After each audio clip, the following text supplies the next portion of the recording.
Un chiffre grimpe, un autre s'effondre. Les tonnes de tomates autrefois perdues explosent, tandis que la facture des importations recule.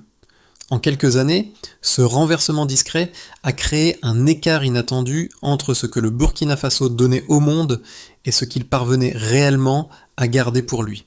Que signifie ce basculement pour ceux qui suivent de près l'ascension d'Ibrahim Traoré et cherchent à comprendre où mène ce pari d'autosuffisance? Une fenêtre s'entr'ouvre sur une transformation plus vaste. Derrière le renversement discret des chiffres se trouve une promesse plus vaste. Transformer une économie longtemps dépendante en un système capable de se soutenir lui-même. Pour les citoyens, l'enjeu tient en 10 mots. Vivre mieux sans attendre des secours venus de loin. Ce basculement n'est pas théorique. Il touche les revenus agricoles, l'accès aux soins, l'électricité dans les villages et la stabilité des prix. Pour la région du Sahel, il représente un test de faisabilité grandeur nature, observé autant par les analystes que par ceux qui suivent les recherches autour de Burkina Faso News. Le pari porté par Ibrahim Traoré attire l'attention parce qu'il place la souveraineté économique au centre, là où d'autres modèles africains s'appuient encore sur l'aide internationale. Mais ce choix comporte un risque réel, celui de devoir progresser sans filet, avec les seules ressources internes comme moteur. Et si la capacité du pays à tenir la distance dépendait moins des infrastructures que de la cohésion sociale qu'elle génère. La première révélation tient en deux faits simples.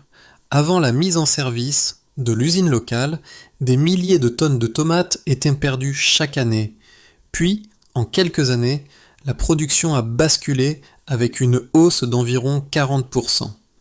Cette inversion silencieuse clôt la question ouverte en P1. Le changement ne vient pas d'un grand discours, mais du déplacement concret de la valeur au sein du pays. Pour comprendre pourquoi cette bascule compte, il faut revenir à la situation d'origine. Un État enclavé dépendant de corridors contrôlés par ses voisins, des importations énergétiques coûteuses, des hôpitaux en sous-régime et des villages entiers plongés dans l'obscurité. Pendant longtemps, le Burkina Faso n'apparaissait dans l'actualité que lors de crises politiques ou de tensions sécuritaires, bien loin des récits de transformation économique. Les récoltes se perdaient au bord des routes, faute d'infrastructures de stockage et de transformation. Les paysans subissaient des prix instables, la valeur ajoutée quittait le territoire. Ce schéma nourrissait un sentiment d'impuissance, accentué par une aide internationale fluctuante dont les résultats demeuraient souvent difficiles à percevoir au quotidien. C'est dans ce contexte que s'inscrit la stratégie portée par Ibrahim Traoré, mise en avant dans de nombreuses analyses et entretiens. Elle repose sur une idée simple mais exigeante. Produire, transformer et distribuer au plus près des ressources locales pour réduire la dépendance structurelle. Les choix s'enchaînent alors selon une logique de cause à effet. D'abord transformer les récoltes sur place, ensuite capter l'énergie solaire, puis relier les producteurs au marché par des routes financées localement. Chaque pièce du puzzle, une usine, un hôpital, un tronçon routier, une centrale solaire, s'ajoute à une reconstruction progressive de la souveraineté économique. Au cœur de cette séquence, une dynamique nouvelle se dessine. Un pays longtemps résumé à ses fragilités tente de redéfinir son indépendance par l'action plutôt que par l'attente. C'est ce glissement, visible dans les premiers indicateurs, qui attire désormais l'attention de ceux qui cherchent à comprendre si ce modèle peut réellement tenir dans la durée. Pour saisir comment une stratégie nationale se matérialise dans la vie réelle, il faut suivre ceux qui en éprouvent les premiers effets. Le premier cas est celui d'un petit producteur situé à une trentaine de kilomètres d'une zone de collecte. Pendant des années, il voyait une partie de ses récoltes se perdre faute d'acheteurs réguliers. Depuis l'installation de l'usine locale, il vend sa production à un prix stable, planifie mieux ses investissements et échappe aux variations brutales du marché. Pour lui, l'autosuffisance n'est ni une théorie ni un slogan. C'est un revenu assuré à la fin de chaque campagne. Un second exemple apparaît dans le domaine de la santé. Dans la région de Bobo-Dioulasso, une mère explique comment l'ouverture d'un hôpital moderne financé localement a raccourci le trajet nécessaire pour soigner ses enfants. Là où elle devait autrefois parcourir plusieurs dizaines de kilomètres vers une structure sous-équipée, elle accède désormais à un établissement capable de traiter urgences et maladies chroniques. Les soins deviennent plus proches, plus lisibles et moins aléatoires. Ces trajectoires individuelles dessinent un fil conducteur commun. Lorsque les infrastructures sont pensées pour capter la valeur sur place, elles modifient immédiatement les conditions de vie. Chaque cas semble modeste isolément, mais ensemble, ils montrent comment une politique change de nature dès qu'elle touche au quotidien. Une stratégie vaut ce qu'elle change dans les vies réelles. Tout commence par une rupture nette. Le Burkina Faso cesse d'exporter des tomates brutes pour les voir revenir en conserve coûteuse. Le pays construit sa propre usine. Les producteurs y trouvent un débouché immédiat. Les pertes post-récolte chutent. La dynamique se met en marche. La décision est simple, arrêter l'hémorragie de valeur. Avant ce changement, des milliers de tonnes se perdaient chaque année au bord des routes. Les ménages achetaient des produits importés 3 fois plus chers. Les agriculteurs subissaient les prix. L'économie locale dépensait plus qu'elle ne gagnait. La mise en service de l'usine bouleverse cet équilibre. Les camions livrent, les lots sont pesés, les contrats circulent. Ce premier maillon ne crée pas seulement une filière. Il installe une logique nouvelle, celle d'un pays qui transforme ce qu'il produit. Presque simultanément, un second chantier s'ouvre, l'énergie. Le projet Yellen s'étend. Les panneaux se déploient, les villages s'illuminent. Près de 150 localités connectées, environ 300 000 habitants. Les écoles prolongent leurs horaires. Les commerces ferment plus tard. Les centres de santé fonctionnent de nuit. Une infrastructure invisible hier devient l'ossature silencieuse d'une activité continue.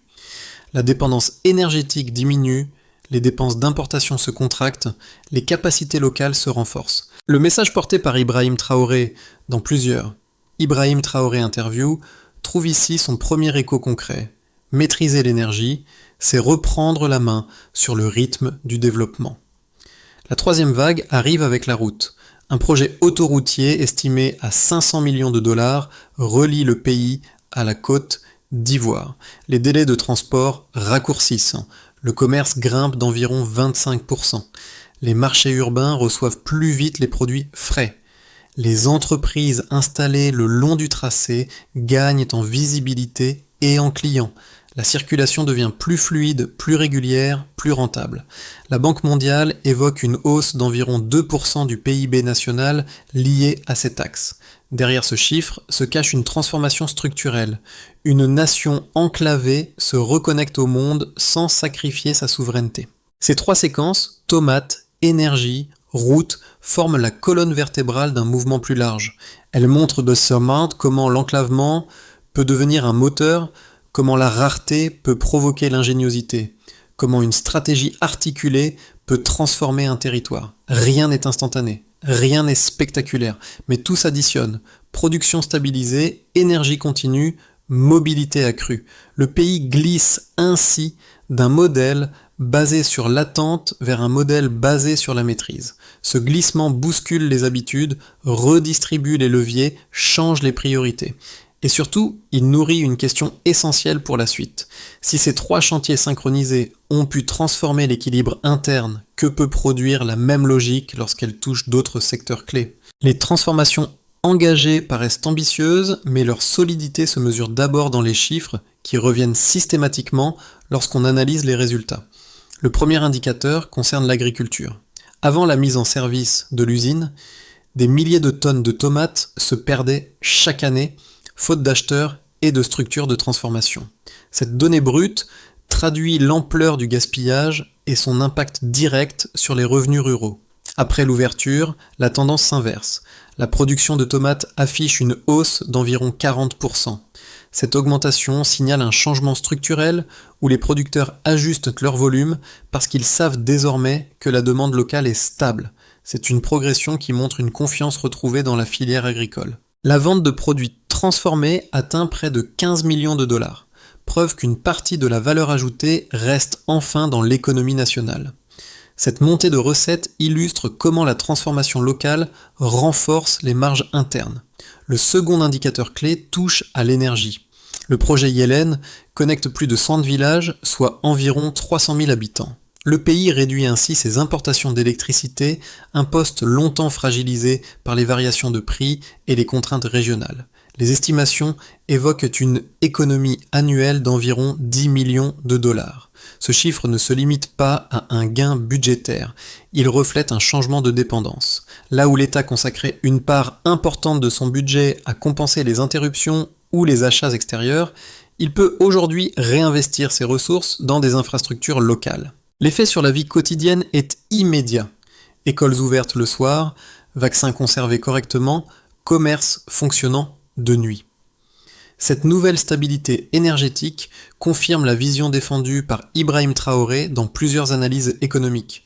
Une autonomie maîtrisée renforce la marge de manœuvre d'un pays enclavé. Le troisième indicateur renvoie aux infrastructures routières. L'autoroute reliant le Burkina Faso à la Côte d'Ivoire, évaluée à 500 millions de dollars, change l'échelle des échanges régionaux. Selon certaines estimations, le commerce augmente d'environ 25%, preuve que la fluidité du transport peut générer un effet multiplicateur rapide. Cette hausse du commerce montre comment une route modifie immédiatement les circuits économiques. La contribution estimée à 2% du PIB traduit un phénomène plus profond. Lorsque les marchés deviennent accessibles, la production locale trouve plus facilement un acheteur, les coûts logistiques diminuent et les entreprises émergent plus vite autour des axes structurants. L'autoroute ne crée pas seulement de la mobilité, elle déplace la frontière économique du pays qui devient moins isolé et plus compétitif. Ces trois blocs, agriculture transformée, énergie stabilisée, réseau routier réorganisé, constituent la preuve tangible que la stratégie actuelle ne repose pas uniquement sur des intentions ou des slogans. Ils répondent aussi à la question laissée ouverte en P5. Qu'apporte la synchronisation de ces chantiers ? La réponse se lit dans la cohérence des chiffres. Lorsque trois secteurs évoluent simultanément, les effets s'additionnent plus vite qu'ils ne s'opposent. L'économie gagne en régularité, les producteurs gagnent en prévisibilité et l'État gagne en marge de manœuvre. C'est dans cette accumulation silencieuse que réside la force du modèle actuel. Il transforme la dépendance en capacité d'action. Les critiques du modèle burkinabé se structurent autour de deux arguments majeurs qu'il faut examiner avec sérieux avant de comprendre ce que la stratégie actuelle peut réellement offrir. Le premier point de vue affirme qu'un pays aux ressources budgétaires limitées ne peut pas financer durablement des infrastructures aussi lourdes sans soutien extérieur. Selon cette lecture, l'investissement dans l'usine de transformation, le projet Yellen ou l'autoroute pourrait mener à un essoufflement financier, trop d'engagement, pas assez de capitaux, un risque d'endettement latent. L'idée est simple, sans aide internationale, la trajectoire serait trop fragile pour tenir dans la durée. Le second argument souligne la concentration sectorielle. En misant sur les tomates, l'énergie solaire et un axe routier majeur, le pays pourrait, selon certains économistes, s'exposer à des vulnérabilités. Une mauvaise saison agricole, une panne technique prolongée ou une tension géopolitique régionale pourraient affaiblir des piliers encore jeunes.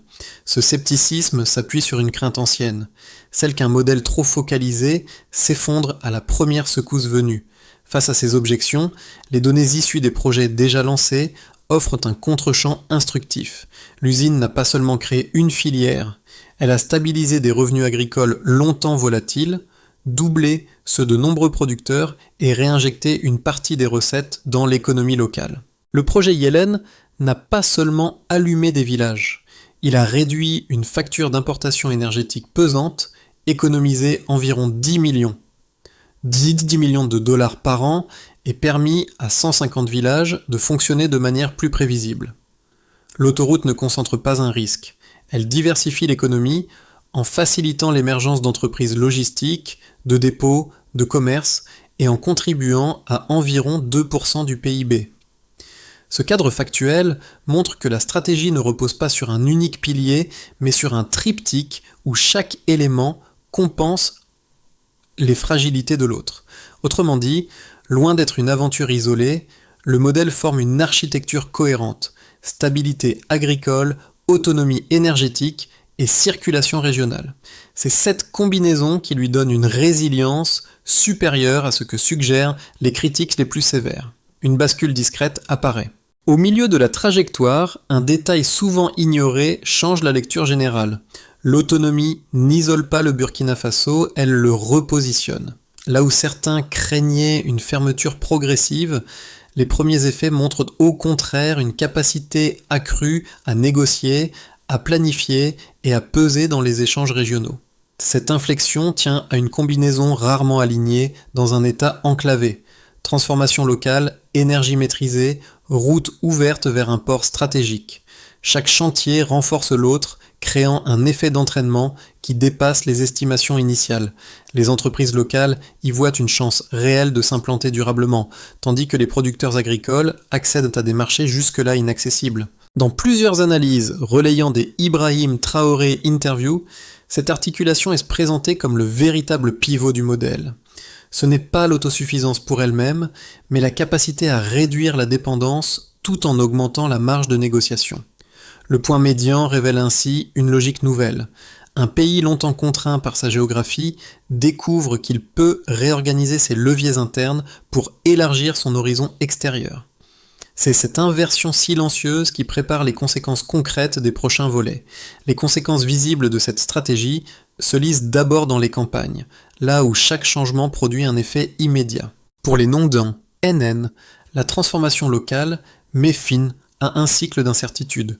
Les tomates ne pourrissent plus au bord des routes, les revenus se stabilisent et les producteurs planifient enfin leurs achats de semences et d'équipements. La hausse d'environ 40% de la production montre que la confiance revient. Beaucoup évoquent une transition qui ne dépend plus de l'aléa du marché, mais d'un débouché industriel prévisible. Pour les Doan-Niep, DN, l'énergie solaire et l'autoroute créent un environnement inédit. Les ateliers ouvrent plus tard, les coûts logistiques baissent, les produits circulent plus vite. Les commerçants, longtemps dépendants de générateurs coûteux, profitent d'une électricité plus stable. Des dépôts, des centres de tri, des transports légers apparaissent le long du nouvel axe routier, redessinant la carte des opportunités. Dans les analyses classées parmi les Burkina Faso News, cette émergence d'un tissu économique intermédiaire est l'un des signaux les plus commentés. Pour les Anguedans, ND, les effets se manifestent dans le quotidien le plus concret, lumière le soir pour étudier, conservation correcte des aliments, accès plus rapide aux soins grâce à l'hôpital de Bobo Dioulasso.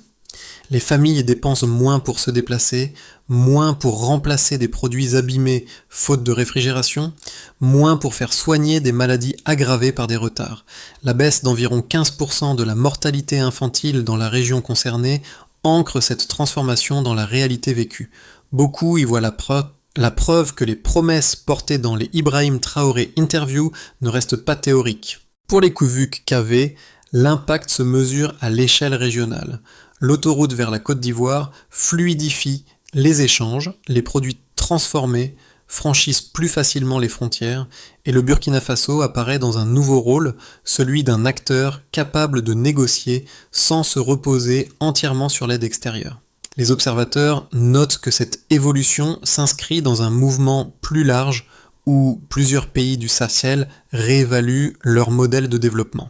Cette dynamique rehausse la visibilité du pays dans les recherches Ibrahim Traoré Burkina Faso, signe que la stratégie intéresse au-delà de ses frontières. C'est aussi à ce stade que se referme la question ouverte en P8. L'autonomie n'est pas synonyme de repli. Elle ouvre au contraire une fenêtre où la souveraineté devient un levier pour participer aux échanges plutôt qu'un prétexte pour s'en couper. L'ensemble de ces impacts combinés et amplifiés montre que les transformations initiées sous l'impulsion d'Ibrahim Traoré se déploient non pas secteur par secteur, mais par cercle concentrique, chaque gain local créant un effet régional. Sur les prochains mois, 3 trajectoires cohérentes émergent si l'on observe l'évolution simultanée de l'agriculture, de l'énergie et des infrastructures. Elles ne prédisent rien avec certitude, mais offrent des repères pour comprendre comment un modèle encore jeune peut se consolider ou se heurter à ses limites. Voici une première possibilité envisagée. La dynamique actuelle se poursuit à un rythme modéré. Les villages restants rejoignent progressivement le réseau énergétique, l'usine de transformation augmente sa capacité sans rupture majeure et l'autoroute continue de fluidifier les flux vers la Côte d'Ivoire. La croissance se stabilise autour de 3-4%, portée par la transformation locale et le commerce régional. Les conditions de vie s'améliorent lentement, et le modèle burkinabé reste observé avec prudence par les analystes. Cette trajectoire, sans éclat ni rupture, représente la continuité structurée d'un pays qui consolide ses fondations. Une autre issue plus favorable pourrait être la suivante. L'effet d'entraînement s'accélère. Les résultats tangibles dans l'agriculture, l'énergie solaire et la santé attirent des investissements ciblés, notamment dans la transformation agroalimentaire et les technologies énergétiques locales. Les partenariats régionaux se renforcent, profitant de l'axe routier pour diversifier les exportations. La croissance se situe alors autour de 5-6%. Le Burkina Faso apparaît dans les Burkina Faso News comme l'un des cas les plus suivis de souveraineté économique en Afrique de l'Ouest. L'image d'un pays assumant son autonomie, soutenu par la ligne incarnée par Ibrahim Traoré, gagne en crédibilité. Il existe aussi une trajectoire plus difficile. La région du Sahel connaît des tensions accrues, perturbant les flux commerciaux et les projets d'infrastructure. Des retards techniques affectent le solaire, la filière tomate souffre d'une mauvaise saison ou d'un choc de prix, et les bénéfices attendus tardent à toucher une partie de la population. La croissance ralentit nettement. Les critiques du modèle d'autosuffisance gagnent alors du terrain. Dans une logique conditionnelle, on peut formuler les choses ainsi. Nœud les trois chantiers, transformation locale, énergie, mobilité, restent synchronisés, si les gains cumulés peuvent compenser les fragilités sectorielles et maintenir la trajectoire ascendante. Nœud, un seul pilier se grippe durablement, si l'équilibre devient plus instable et exige des ajustements rapides. Ce triptyque de scénarios esquisse l'espace dans lequel se jouera la suite du modèle.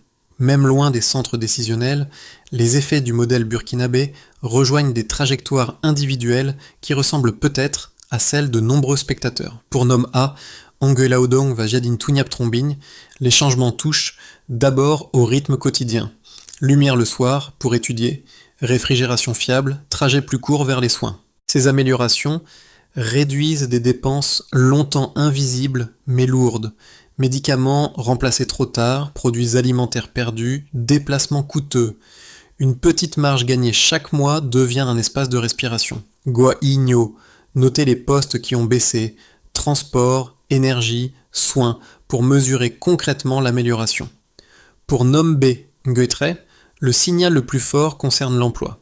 Les projets de transformation, les chantiers solaires et les axes routiers créent des postes techniques, logistiques, agricoles modernisés.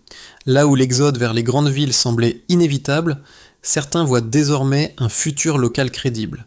Les formations se multiplient, les compétences deviennent un levier réel. Goiigno, identifier un secteur dynamique, agrotransformation, solaire, transport, et suivre ses besoins en compétences. Pour Niomce, Diaspora va Ngoitaozoitusa, les modèles ouvrent une lecture nouvelle du pays, les Burkina Faso News ne parlant plus seulement de crise, mais d'expériences économiques observées à l'échelle régionale. Cela transforme la manière de penser, contribution, investissement ou retour éventuel. Goaigno, repérer un projet local structurant et évaluer ce qu'il changerait dans une zone d'origine. Cette pluralité d'effets rappelle une chose simple. Une stratégie nationale n'existe que si elle modifie des vies, et c'est précisément ce qui commence à se produire. Pour maintenir la dynamique engagée, un cadre d'action précis devient indispensable. Sous l'impulsion d'Ibrahim Traoré, plusieurs étapes peuvent structurer les prochains mois. Première étape, renforcer l'eau, l'électricité et les routes. Étendre l'accès à l'eau potable, renforcer la maintenance solaire, sécuriser les axes routiers majeurs. Indicateur, villager raccordé, disponibilité énergétique, temps moyen de trajet. Deuxième étape, diversifier les activités de transformation. Intégrer d'autres filières agricoles pour réduire les risques. Indicateur, valeur ajoutée locale, volume transformé. Troisième étape, développer les compétences nécessaires. Développer des formations courtes pour techniciens solaires, opérateurs d'usines et logistique. Indicateur, taux d'emploi direct. Quatrième étape, consolider les financements internes. Créer des mécanismes d'investissement locaux et des microfonds ancrés dans les filières porteuses. Indicateur, projet financé, volume investi. Cette feuille de route referme la question du P10. La durabilité dépend de l'alignement entre infrastructure, capital humain et financement. L'image de la tomate autrefois abandonnée, aujourd'hui transformée sur place, résume une trajectoire plus vaste. Elle symbolise La valeur retrouvée, captée et réinvestie localement. Les villages éclairés par le solaire. L'hôpital de Bobo Dioulasso financé par des fonds burkinabés. Autant de scènes qui donnent un visage concret à la vision portée par Ibrahim Traoré. Le motif du petit levier traverse chaque projet. Un produit transformé, une route ouverte, une énergie stable. Ensemble, ils recomposent la perception d'un pays longtemps limité par son enclavement. Pour résumer en une idée forte, la souveraineté se construit par des gestes répétés. L'expérience burkinabé ouvre un débat plus large sur la souveraineté, le développement local et la capacité d'un État à façonner ses propres leviers. Elle invite chacun à observer non seulement les résultats, mais aussi les choix qui les rendent possibles. Si vous suivez ce parcours, une question reste centrale. Quelles idées méritent d'être adaptées, discutées ou challengées dans d'autres contextes ? Votre regard compte pour enrichir cette conversation. Quel aspect souhaitez-vous voir approfondi dans la prochaine analyse ou vidéo ?